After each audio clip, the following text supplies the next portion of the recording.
You are listening to Inspirado Projecto. Get ready. It's working. Good. We're here. I put up a little... We are here. We are here. We're at LA Grip Studios. LA Grip is one of our sponsors, and they've donated this space to us. K Chung Radio has donated these microphones to us so we can make this possible. And I am with Inspirado Projecto podcast and Inspirado Projecto Radio. We have Maria Humphreys here with the Strong Body, Strong Soul podcast. So excited. Lunchtime is over. If you got to see Lunchtime is Over, which is we're going to all get into that crazy stuff later. You absolutely have to see it right now. Right now. Forget that. Just go straight to the passage. We'll be here. We'll be here. You can come back. And As the Earth Turns, right? That's right. As the Earth Turns. There's Ed. So okay, tell us about your movie about As the Earth Turns. Oh, wow. Well, I got hired to score a film. I teach percussion up in Seattle, and mother of a student that I taught started taking lessons anyway. She saw that I also composed films. She became involved in the film estate of a director, Richard H. Lyford, who was alive from 1917 to 1985, and that's her great uncle. And she asked me if I'd be interested in scoring a film that had never been released. And I said, sure. So I did, and yada, yada, yada. I became co-producer. It's been in 102 festivals, selections, and it's won 115 awards nominations. I've gotten 29 best scores. Wow. And it's been all over the world. So it's a really unique film. It'll be at KaPow tonight at 5 o'clock in the 5 o'clock block. And KaPow was very nice to kind of work around my schedule coming down here from Seattle. So I appreciate that. Thank you for coming much. all the way from Seattle. Yes, you It's bet. always exciting when I come across these filmmakers who are coming across from all parts of the globe. Yeah. You know, yeah. whether it's even if it's just local filmmakers making time to come out here and see the movies or see other people's movies too. Well, anytime I can meet other filmmakers, I'm really excited about it. I'm also working on a documentary about him now, and I've scored a couple of other fragments that he has. And I'm actually seriously now pitching a biopic about the director. And I have some very interesting people that are interested, so who knows where that's going to go. So we're going to see like the making of the movie within that movie kind of thing. You see him making the Maybe. short film, perhaps? Well, the mini side doc film. I'm doing is just kind of bare bones about who he was, because he made this film in 1938. He was 20 years old when he finished this film. Yeah, and he used 16 millimeter. He developed his own film. The last scene is kind of a surprise in itself. He had a crew. He had already done 9 films by this point. Wow. And he had written 58 stage and screenplays. So he's very prolific. He got hired by Disney because of some experiments he did with sound in 16 millimeter that nobody had ever done, with dual turntable DJ service synchronized to the projector. Anyway, it goes on. You can see why a documentary is in order. He got hired by Disney. He worked on Fantasia, Dumbo, and Pinocchio. And then he got drafted. Disney handed him his drafting papers personally.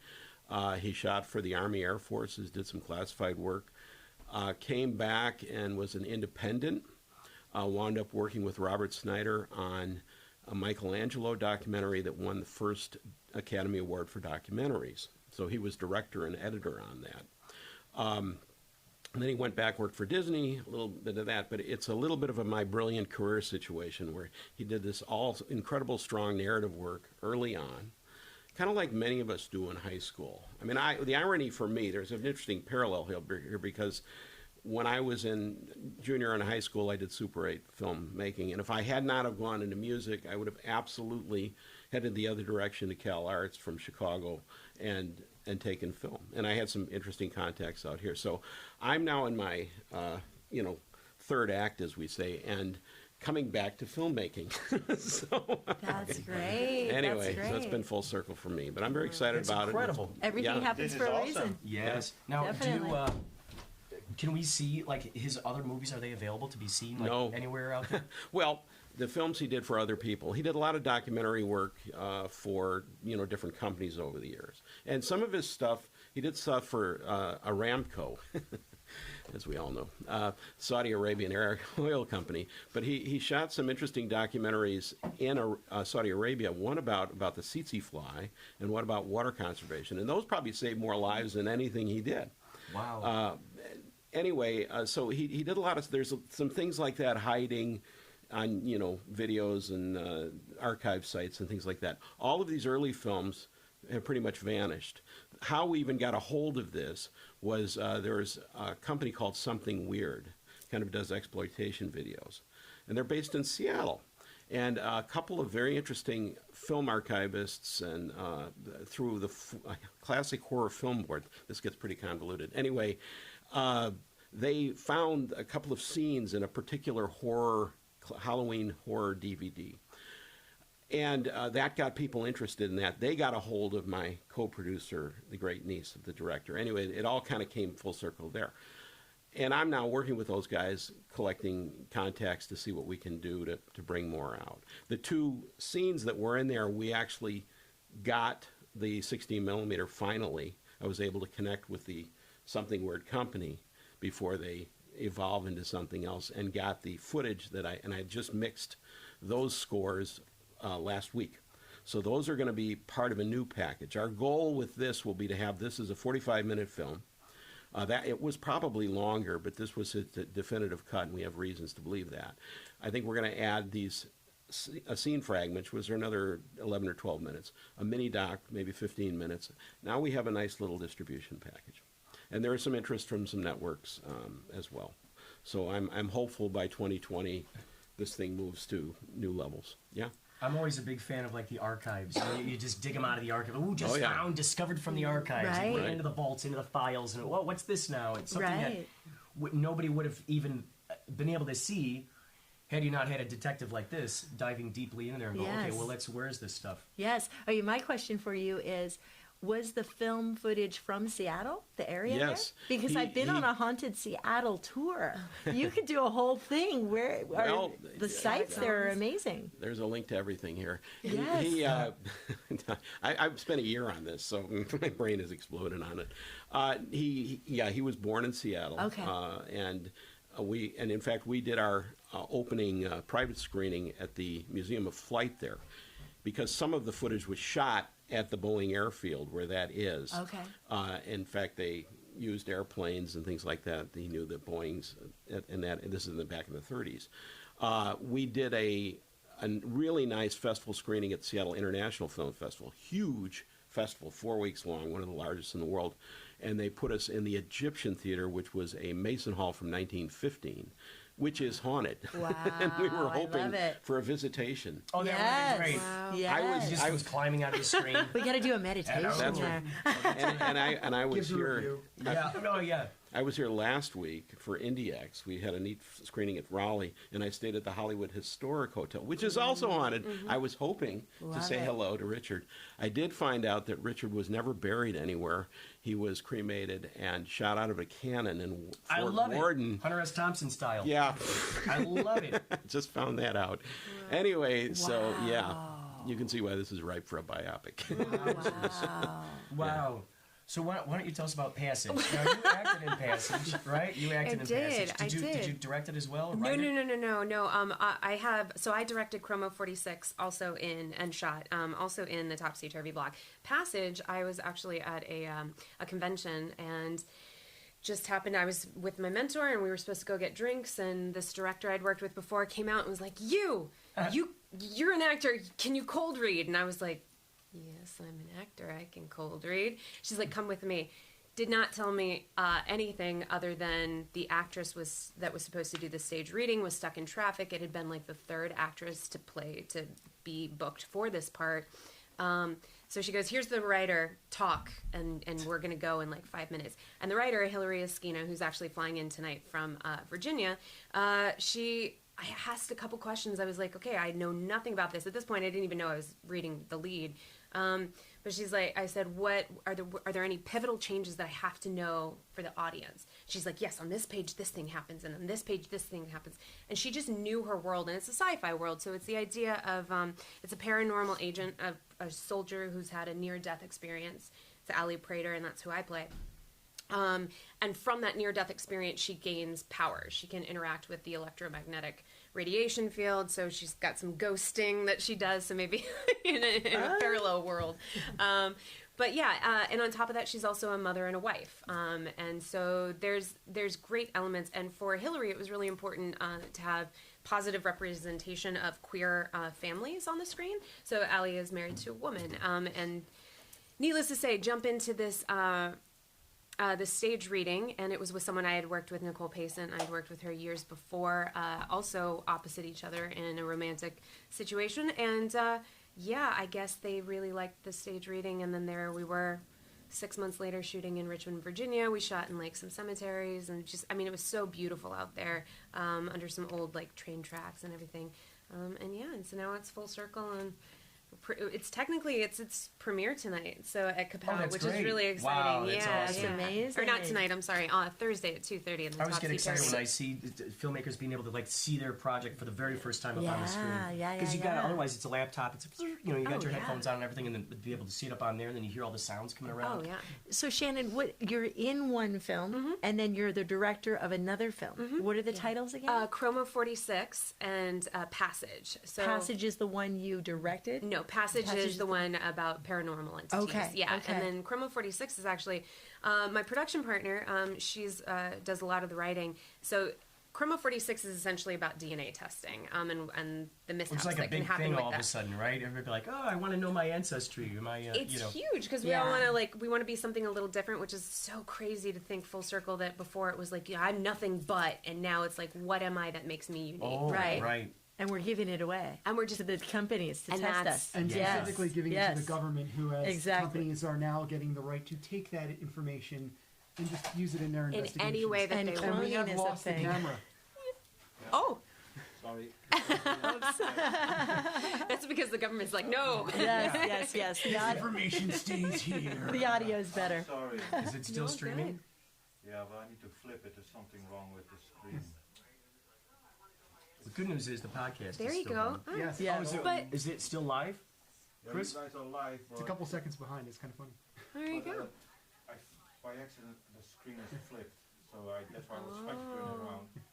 Well, Technical issues, people. We'll be right back. So for Chroma 46, how long did it take? How long did it take for you to write that? Actually, Schlese had written it. So in November, they were doing a sale on Ancestry DNA, and I had to get in on this. A sale? A sale, right? Oh. Because I grew up, and I don't know if any of you guys can relate with this, but I grew up having family in like the Bible Belt and areas, and always hearing stories about we have Native American ancestry and all of this. Well, as my family is getting older, and my grandmother had some dementia, that was things that happen, and nobody remembers telling me this. No one in my family remembers, although we've got lineage and things that would make sense. They're like, well, I didn't say that. Well, I didn't say.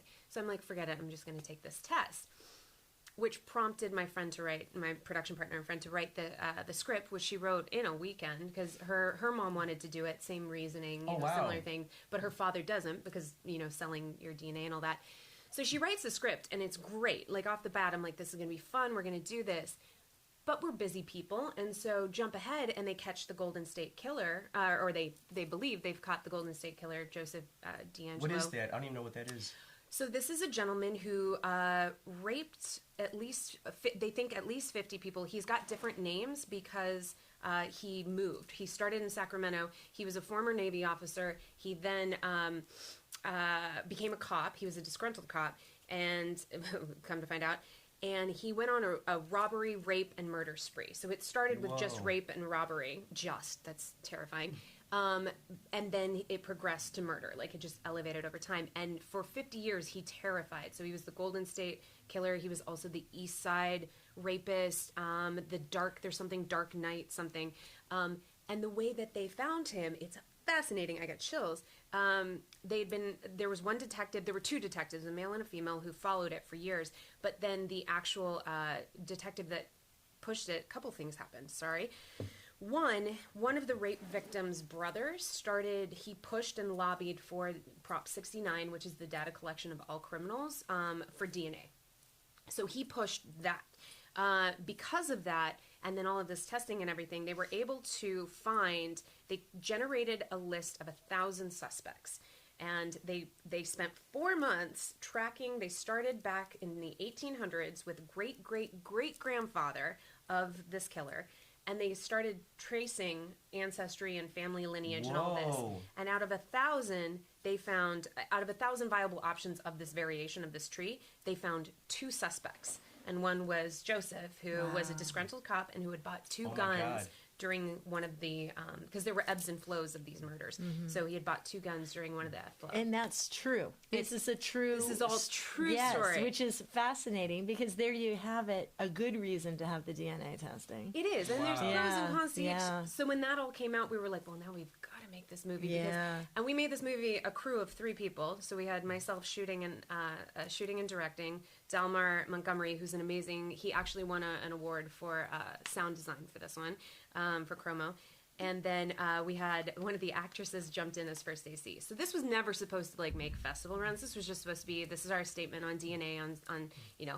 But it turned out so well, and we were so proud of it, the actors and the performances, and it does say something. So we started submitting it, and we've got, this will be our second to the last. We have one more festival in October that we just found out about, and then we'll cool. be releasing it. Wow. Oh, that's great. Yeah. Wow. How long Wow. is the film?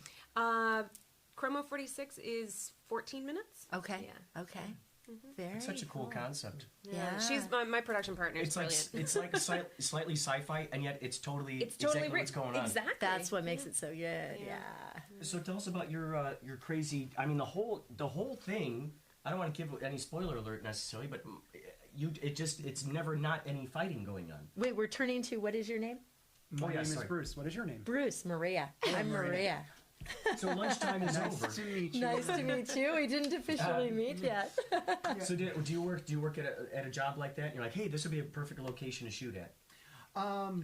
They were the location I shot at was the warehouse of a former client. I used to do IT several years ago, and they were one of my clients.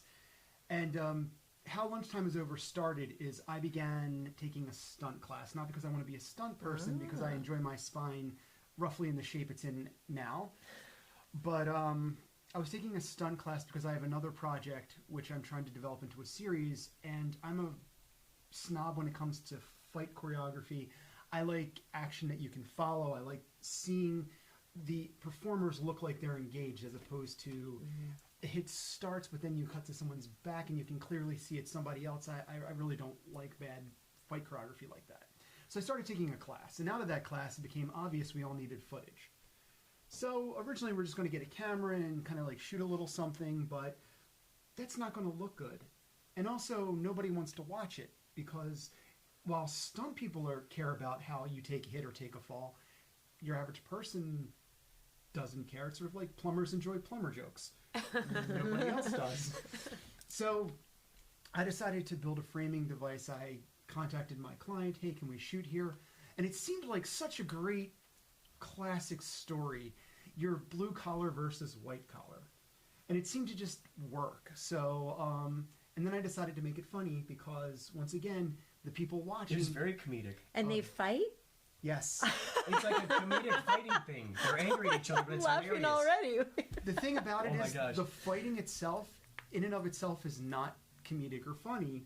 The fighting is taken very seriously. You are to believe that we're hitting each other, we're hurting each other, for a given value of hurt, because it's more hurt like you would get in a cartoon. But it follows a story through this fight of the management fighting with warehouse workers over the idea that they want them to get off lunch. And It's the whole concept, which is just brilliant. yeah, It's like, lunchtime's over, buddy. No, Yeah. it's not. it's, aside from one line, it's a silent comedy. It's basically a silent comedy because it seemed to me, for 2 reasons. One, we shot what should have been about 4 or 5 days worth of action in 2 days. And as a former stunt person, you know that that is a lot of action to get done in a small period of time, and we didn't have time for anything, so we didn't record sound live. Just because one more element. that'd be one more element, and that'd be an element that took us over the point that we could actually finish it. Then there's only one line, and that's an actor, and that was done right at the top of the shoot. Plus, it's all about, when you look at some of those great silent comedies, it's all in the physical acting, how you move, how you portray things, the emotion. And I wanted to do that because you rarely get an opportunity to do that because most things are talking heads. Most people want to do a small little project, and what you get is somebody in a room talking to each other with very little action because they can get that done without risking the project not being completed. So we're all going to beat you up after we're done talking. If you're like anybody else in my life, that's the natural reaction. It was my main goal is not to be a director, but I wanted to have the opportunity to try to direct once. So I had wonderful stunt choreographer, two of them actually. One's name was Tekla, and I'm sorry if I butcher your name because I will, Hadrova, and her friend Katie O'Donovan. And they arranged this long extended fight scene. We rehearsed it extensively, and then on shoot day, Katie was there to actually direct that action. I directed everything that was an emotional moment. The emotional cues, anything where there's not a fist going, I directed. If there was a fist going, but there's a reaction, I directed what that reaction was supposed to be because it's telling a story. And it's important to tell stories because in the end, the story is the most important thing in any piece. The whole thing about this director, this documentary, it's the story of his through life. Without this, if it's just here's random bits of things this guy did, who cares? But right. the driving, the DNA thing, character builds. When you watch projects that, that's neat. A bunch of crap happened, but why do I care? Why? Yeah. There's no story, right. Or the story is lacking. So story is king, and even for something that is 6 minutes of people wailing on each other, you need a good story to follow it through. Otherwise, around the 2-minute mark, you're sort of like, I really should have peed. So, what was the question? How long is your film? 6 minutes and 36 seconds, including credits, which I'm very proud of. Excellent. And when is it playing? It's playing in the past. 2 days ago. Oh, it happened on Saturday? So everybody come out last Saturday at 3 o'clock. Doing a little time travel. Yeah. That's okay. If you're capable of doing it, use your DNA to take it back and come join us in the past where we did well. Excellent. Excellent. So Maria, yes. have you thought about making any screenplays or directing or anything? No. You're just so prolific with creating media. I'm so surprised that you don't have. I think I could probably look back at the last 2 years and put something together. Absolutely, yeah. I do have a book in my mind that good. that I already have the title. Yes, and it just hasn't gotten out there yet. But I love it. But just like I was telling these guys before the interview here, my whole idea, the whole reason I started my podcast was because of energy, spirituality, and personal training, frankly, too, because I had both my knees replaced. So I'm all about modification in anything. Next diversity. Maybe a robot arm, is that the next modification? Do you know my favorite superhero was Jamie Summers, of course. Oh, that's Oh, right. yes. Now I'm the bionic woman. Bionic woman's face missing from her face. I just need my ear next. Yes. And my dog, my German Shepherd. Yes. But things happen. Yeah, things happen throughout your whole life. And now I find myself, I love laughing and I love bragging about people. That's why I've been really enjoying helping promote the Intergalactic Film Festival. KaPow, I love it. You've done such a great job, I love it. out there in the streets. So much fun. But also, that variety and that diversity of content. Sitting here with you three so gifted filmmakers and actors. It's just so amazing. Seriously, I've been following, Kurt's example. He takes the podcast on his phone and he goes to crazy places, right? Okay, Jamaica on the cruise ship. You guys were talking about doing the games with the passengers and you have to drink a beer and then go through the whole, oh my God, ridiculous. So the other day I'm in the Honda dealership, right? Waiting for my minivan to get work done. And I talked to this guy next to me, younger kid, and I told him I was going to be coming to the Intergalactic Film Festival, and I asked him to help me out with the homework because there are 180 movies. If I'm going to help promote it, what are these movies? Let's see what they are. So he got his computer out, he got the list, and I said, I'm going to give you the name of 5 films. You tell me which of these titles sound the most interesting to you, so you can help me do my homework, and we'll click on it, see what the movie's about. Cool, right? First movie he picks, Shattered Dreams. He's like, ooh, that sounds like a good horror movie. So we click on it. Unscripted podcasting on the go, right? It's about sex trafficking. Wow. So right away, he's like, ooh, that got real really fast. Yeah. right? So we talked about it a little bit. The main premise of the movie, like you're just saying, we don't want to just hear about sex trafficking or whatever the topic may be. The point of that film is to show that there's hope for the survivors of the sex trafficking. There's life after that. That's what their point is in that film. So then in this interview with this kid at the Honda dealership with the helpful Honda dealers, because they came in on the podcast too. Oh, yes, they did. But we were talking about then we turned to funny stuff. And then Paranormal Dick was the favorite because we got to some of the other titles. But I just love that. Paranormal Dick? Oh, yes, I did. Yes, because sometimes you just need a normal dick. Yeah. And so I had this guy, we're describing the poster art of Paranormal Dick. You got to listen to the podcast to see his explanation. It was so funny to hear this banter between them. Because we were just out of nowhere. We're picking these titles. Yeah. It was so funny. I started listening to that, and I did not realize that was at a car dealership, which makes just the whole level of everything. Because you can, and that's the thing, like, we're in such a society now that we are so isolated and closed off. Like, I lived in New York and Japan before here. You're constantly interacting with people. You're going to talk, you're going to bump in on a subway, a train, whatever, and we don't have that. But what a fascinating conversation to have had at a car dealership. And we have our devices in our hand. Yeah. And thank you, Anchor.fm, for the ability to podcast mobile like that, because if I'm going to have my device in my hand, why not put the mic to the guy next to me? Let's have a conversation. Every person's an entire world. You have no idea what the heck is hiding in there, so you keep exploring, and then all of a sudden that leads to another question. Definitely. And, you know, what I like to do is, like, when I find out that someone even gives a little tiny nonchalant answer to something, I go, ooh, there's a whole thing there. Tell me even more about that. Yes. And they open up that door. Yeah, you know, it's so much fun. Yeah, it's awesome. Although the other day I did get in kind of a little bit of trouble because I was at a parade, in Calabasas. My son is in the high school marching band. So we're at the parade, and this group of 15-year-old girls is standing there. I said to them, same thing. Do you girls mind being on my podcast with me to talk about the Intergalactic Film Festival? Their parents were there. I said, is it okay if they talk on my podcast with me? I didn't take any names or photos. Same thing. They looked up on their phone some of the titles of the films here. Which one do you want to hear about? They're reading some of the smoke weed. And I'm like, oh my God. So we talked about that for a little bit too, but you never know. Wanting to talk about weed? Surely not. They don't do that kind of thing. They assured me on air. In front of their parents.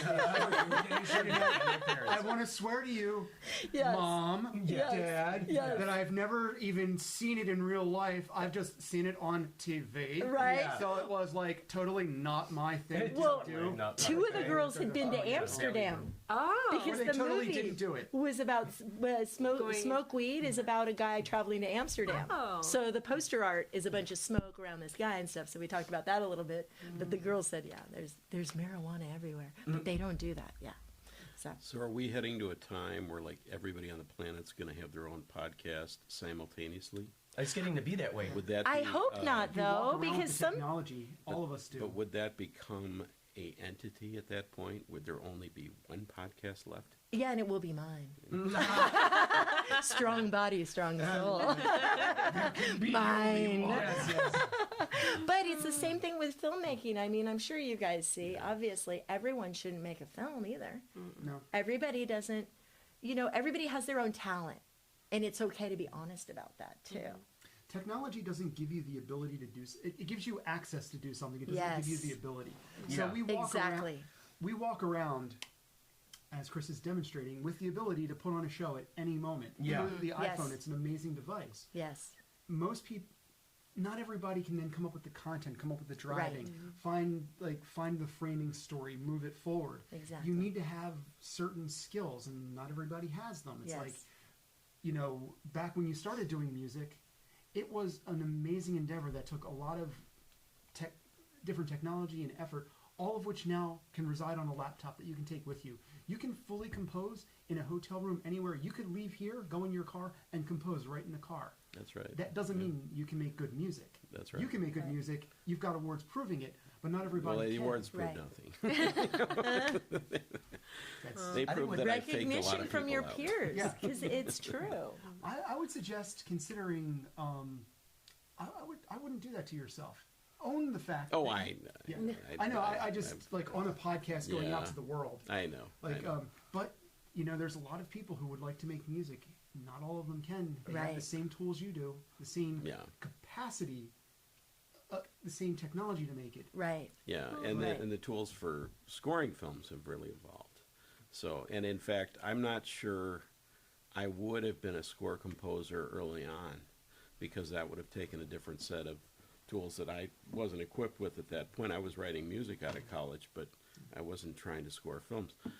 I think I would have become a film director, ironically, instead of that. But in the last 20 years, really, we've evolved to a point. In fact, this score, I don't think could have occurred even 4 or 5 years ago, based on the tools that I have right now. There's certain technology that's evolved, certain types of computers. Everything's kind of working together much more seamlessly now.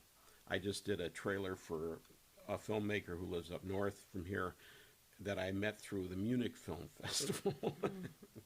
And we didn't meet in person, we still haven't, but I did a trailer for him in a few days, and we're just sending things back and forth. So it's not just being able to do it, it's being able to sync it to the picture, to send him all the files necessary for him to work. Well, that's with all beautiful that, too. You're collaborating across the That's globe, right. which is beautiful. Yes. Right, and the I love that ability, Yes, which is so yes. great. You don't have to be in the same room. Yes. It's so cool. That's why turnaround- podcasting's so great too.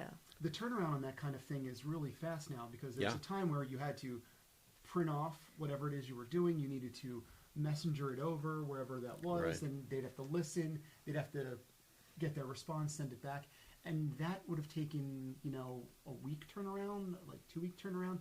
That now happens in hours. That's right. If not just minutes. And I've met my composer. I have had the same composer in all my projects. His name is Marcelo Quinones. If I've mispronounced your names, I'm so sorry. Marcelo, wonderful, brilliant. I've met him once to give him a T-shirt. Once. We were in the same room for 5 minutes at a diner. Otherwise, all of our interaction it. has been Wow. email, phone. I would send him a rough cut. He'd send me the music. We'd get notes would go back. New music came in, oftentimes within the same 24-hour period. How did you find him? Years ago, when I was doing my very, very first production, which was a very small little 10-episode multi-camera sitcom web series, because I don't do anything small or sane, I think I found him on Craigslist of all places. And I was just looking for some stingers, and he sent me some stuff that he had made for another project, and it created this relationship. And he's created like this, all the music in Lunchtime is Over is from Marcelo. The stuff that I really love, because I have a theme song, is all the stuff out of my other project, Dark Spectre and Dark Spectre 2, is his, and it's brilliant. It is incredible. It's dramatic. So he's able to Awesome. capture the mood that you're going for. Do you Oh, give him yeah. kind Yeah, of notes yeah. of like, oh, I kind of want to give this kind of mood here or that? sometimes, but for the most part, and this is the thing about finding the right, you find the right people to work It's a with. psychic ability. Possibly, if we were like, man, Marcelo, do you have psychic ability? That's a long distance, and I feel you've been invading. But everything's a story. Every element of a movie story, the music, the sound, and you find people who get your style of what you're trying to say, and it's amazing how intuitive they can be. My sound designer's name is Vincent Tennant. He actually does sound design on a lot of the DC Universe stuff, Titans, Swamp Thing, Oh, to name a few things. Like, he does really, really good work. And, I give him, he did Lunchtime is Over. So, Lunchtime is Over, he's like throwing stuff in that you wouldn't even think of. Like, when the boss walks past the office and you hear some sound in the background, they're watching TV, they're screwing off. That's him. I didn't think that up. That didn't occur to me. That occurred to Vince. Yeah, he's adding right, a right, character because to he's the a sound background. guy. Yeah. He's a sound guy, Yeah. but he's like, and for him, he's seeing it the same way, telling stories. I'm going to Yeah. keep saying telling stories because I can't emphasize it enough. But, you find the people who you connect to and That's who great. know how to relay your story better than you do. Cool. There's another evolution that's happening, and it's a very interesting one. It's a chicken or the egg scenario. Historically, movies have been shot first and music's been added later. And that's classic, it works. There have been aberrations from that. John Williams did the last scene from Close Encounters before it was done because it wasn't shot yet. And I think that's why it has such a musical quality to it. There's a series of films, Koyana Squatsi is the first one with Philip Glass and the director, and they were done evenly. And Glass is a regular straight composer as well. Minimalist music, kind of repetitive. But right now, I'm starting to see more and more, and there's been a lot of chatter on Facebook through composers talking about this, that we can cut film to music as easily as we can cut music to film. And there are a few directors starting to show up where they're asking me for music head. And I do licensing where I sell music to libraries and they get used in films all the time.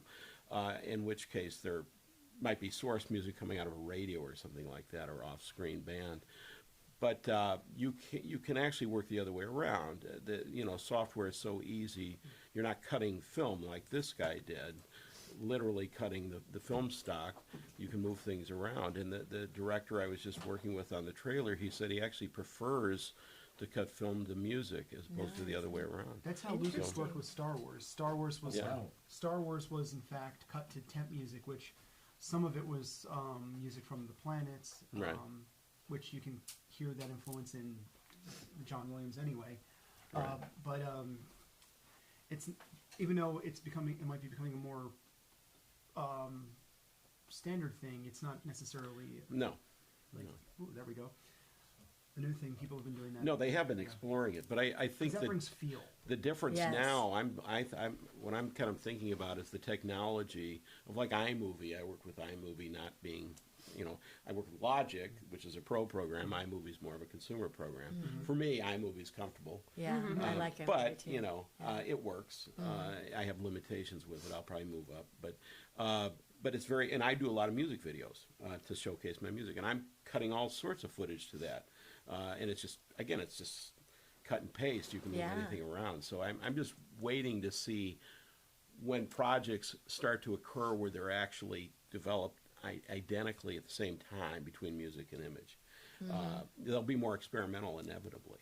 But, I don't know. I'm really interested in that idea because, in fact, this film, what I love about it is it's silent. So I'm not battling dialogue. Music is not this thing that just kind of goes underneath, dives under the dialogue and the sound effects. It is the emotion of half of the film. There's a lot of emotion on the images, but it supports everything that's going on, and it's end to end. So it's really fun to do silent film like that. They're not silent at all. I elected not to use any artificial special effects or sound effects. I wanted everything to be musical effects. So if there's a lot of explosions, used a lot of real explosive stuff in this thing, but I used regular percussive instruments to support those images on there. And that's a whole different way to look. It comes out as a much more artful film in my mind. I also didn't score it in a modern style. I do electronic stuff, and I've seen a lot of old, films from the 20s or earlier that have modern electronic skills, and they can be really cool. They're really nice, but I always like the idea of trying to mate the music to what's going on. Just for me, I tend to prefer that. So this was done in an earlier style. You mentioned the planets. This director did explore synchronization with 16 millimeter, and he mostly used old recordings, Edison recordings, things like that, of planets and a few other major things. I didn't find out his choices until after I scored. I have some rumors of some choices now, but I think what I did is fairly close to what he had in mind, and that made me feel good. I didn't totally go off in another direction. And I did a 90-minute interview with his son in New York City. I was at a festival, and I have that on video, and he really kind of went through a lot of the information that I didn't know about that. So I feel close to the director in what I did. And in fact, the son said he'd be very proud of the whole Very thing. cool. So, and that's really helpful. Because when you're getting into a project like this, producing something that's not yours initially, it's really psychologically challenging to go, am I qualified? Is this okay to do that? You're constantly asking yourself, what would he think of this? And you wonder when you pass on and your stuff winds up somewhere, you're going to have the same questions. You know, somebody's going to use it in something that you're, whatever. But that's kind of how it works. So I don't know. So since we're talking music, how did you find your composers? For Chroma 46, because we never intended it to be like an actual film festival or anything like that, we did not. We used licensing music. Oh, so cool. just pulled it and pulled what fit. For that one, I think we used audio blocks. Yeah, I think that was that one. And then Passage, I don't know. The producer's the one that pulled everything, so I have no idea. Hillary, yeah. So I don't know about that one. But I have worked with composers before, and to me, I mean, kind of to circle back even to what we were talking about, that just the idea of that, not everybody, because we have this technology that's so incredible, kind of speaking to where we're moving forward, and there's a new discussion right now happening, because, Princess Leia, rest her soul, oh my goodness, why am I drawing a blank on her name right now? Carrie Fisher. Thank you. Yes. They have been recreating her, right? And would this be what she wanted and all this? And there's actually a whole law firm that's starting, and there is an ethical act, and there's lobbying that's happening for that, because who owns the right to this if you have passed? For a virtual image. Your virtual image and your future. And if let's say I think it was the New York Times that did the article, but it was like, let's say you yourself are, in bankruptcy or whatever, but your image is worth $10 million. Right. So now I'm going to take your image and I've got the rights to that. It away. What does that mean? Yeah. And so there is it's such a weird transition where we are because of AR and VR and but back to this idea of for filmmaking and needing a composer and all that, for Chromo, my sound designer, I can really speak to very much like you're saying, the television in the background. He does this effect when we're inside the character, when we're sharing a very intimate moment with the character, and it's this warble, like this wah, wah, and I never would have thought to put it in there, but it is so jarring. And in that moment, I was like, well, no wonder he won an award, Right. But I always think of filmmaking as a choir. Like, yeah, you have a soloist who might really stand out, right, and be so phenomenal.